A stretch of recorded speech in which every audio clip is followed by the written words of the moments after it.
Andrew Yang, thank you very much indeed for joining Piers Morgan Uncensored. It's great to be here. Thanks for having me, Piers. So look, everyone basically agrees American politics has gone slightly bonkers. You now appear to be heading to a situation where an octogenarian may be shaping up against someone who would become an octogenarian if he was to get re-elected in a presidential race. Out of 320 million people, this does seem to be at the very lower end of ambition for a country like the United States. You've gone off now on your own path. How is that going? Is there really a place for someone like you and a movement like you to cut through America's apparently intransigent two-party system? Well, tens of thousands of Americans have already signed up for the Forward Party, Piers, because they know that the two-party system is crumbling before our eyes. And you're talking about a potential matchup between Joe Biden and Donald Trump. About 60% of Americans are not excited about either of those choices. And it's a very clear emblem of the dysfunction you're talking about, where you have two parties that claim to represent the majority of the American people. Meanwhile, about half of Americans are political independents and unrepresented in this system. That's what we're trying to change with the Forward Party. Your critics would say you started with a bit of a bang, but you're not getting much traction. In fact, it sort of appears to be slightly running out of steam. Is that true? And what can you do about it if you are?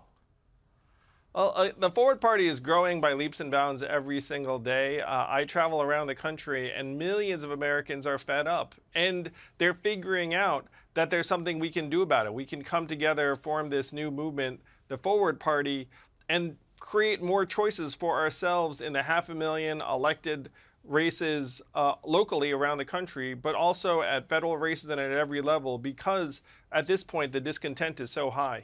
Now, you've been vocal about the woke brigade. I think you share my view, a lot of it is lunacy. But so is someone like Governor Ron DeSantis, for example.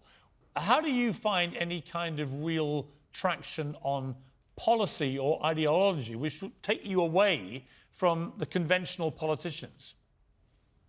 Well, if you dig into these issues, Piers, you see that there's generally a consensus middle ground, and unfortunately, on either side of the aisle now, you're getting more currency and points for lambasting the other side than you are in solving the problem. It was a U.S. senator who said to me, at this point in the American political system, a problem is worth more to us unaddressed politically than it is addressed. And I want you to think about those implications. So even if someone on one side of the aisle might have the right approach, they're actually going to be rewarded not for reaching across and trying to compromise and craft a solution, but they'll be rewarded if they just stay on their side and throw rocks at the other side. But I would say, and I've got a lot of respect for you and what you're trying to do here, and I agree with a lot of the points you make.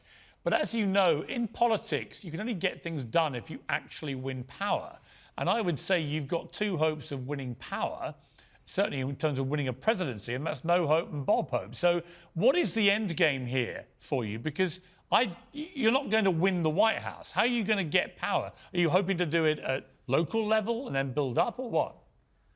So, Piers, of these 500,000 local elections around the U.S., about 70% are uncontested or non-competitive. In 75% of the country, you essentially have one-party rule. So, an example, in California, we just kicked off with the Common Sense Party of California. We're registering new members every single day because they want a choice in their state. The same is happening in South Carolina and other states around the country. So we're going to get hundreds, even thousands of locally elected officials in office over the next several years and just keep on heading up from there. Okay, and if it all works the way you're selling it to me, and it sounds very exciting, as I'd expect, if it works and you end up becoming President of the United States, you've got 20 seconds. How are you going to fix America?